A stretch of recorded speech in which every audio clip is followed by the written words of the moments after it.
Therapeutic jurisprudence favours a solution-focused approach to achieving justice aims.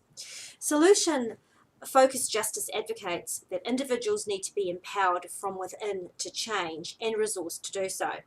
A courtroom applying a solution-focused justice should use an approach that empowers the participant to solve their own problems, increasing their psychological health and their ability to function in society. The utilisation in criminal courts of therapeutic jurisprudence, holistic law, collaborative law and preventative law is not about being soft on crime. It is about dealing with the underlying problems and not merely the symptoms. It involves a collaborative, multidisciplinary approach to problem solving in which the judge plays a leading role. It is a jurisprudential approach seeking to achieve a therapeutic outcome as a force for social good where possible without compromising the values of due process and justice. Judging in a therapeutic key is similar to the concept of transformational leadership. Transformational leadership promotes a broad vision whereby the individual goals of followers may be achieved. It uses strategies that inspire creativity, intellectual stimulation and motivation. Therapeutic jurisprudence techniques of participant goal setting and formulation of rehabilitation plans and problem-solving courts fall neatly within this concept. The mentoring approach of transformational leadership can be seen in the keen interest judicial officers show in the participants of the problem-solving courts, and demonstrating their trust in the participants and the support and encouragement judicial officers provide to them. This approach has led judges supervising the rehabilitation of offenders prior to sentencing in problem-solving courts, and on release and parole, and a new type of court called a re-entry courtroom, which is operating in the United States and some jurisdictions there.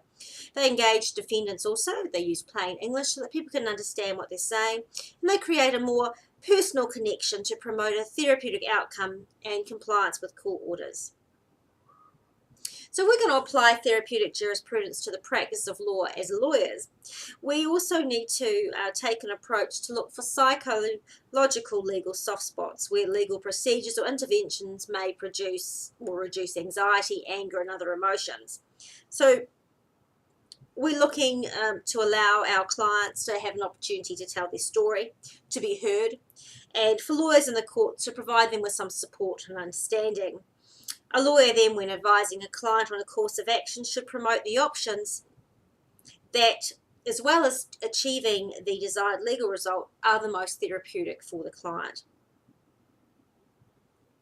Ultimately, law is a helpful profession, a helping profession, if you like, and therapeutic jurisprudence is a way to make sure that they don't get lost in the system, that underlying problems, not merely just the symptoms of the crime, get dealt with, so that you are dealing with the whole person in a more holistic way.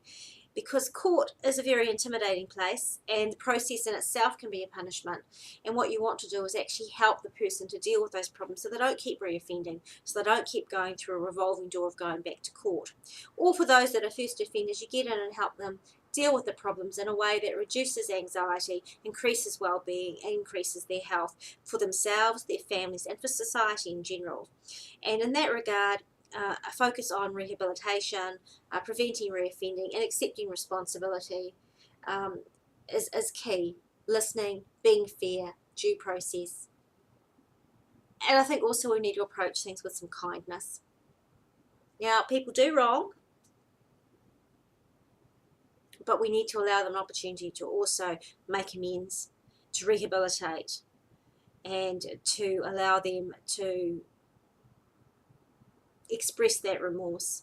And that leads us into some other areas of law, holistic law, and also looking at restorative justice, to take a more restorative approach to things so that we're not excluding the victims from the process, that they are included and that they're also healed through that process. So you've got to heal the offender and heal the victim as well, and the community that they're from, which links into other things such as community justice. So therapeutic jurisprudence is an underlying judicial approach that a judicial officer that can take to try and get an outcome that is a win-win situation for all, for society, the offender.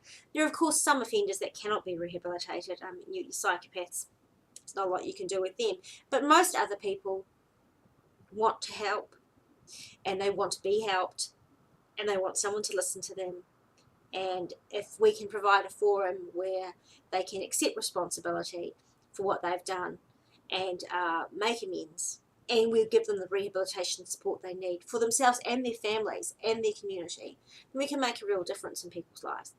And that's what law is about, isn't it? Making a difference and helping society.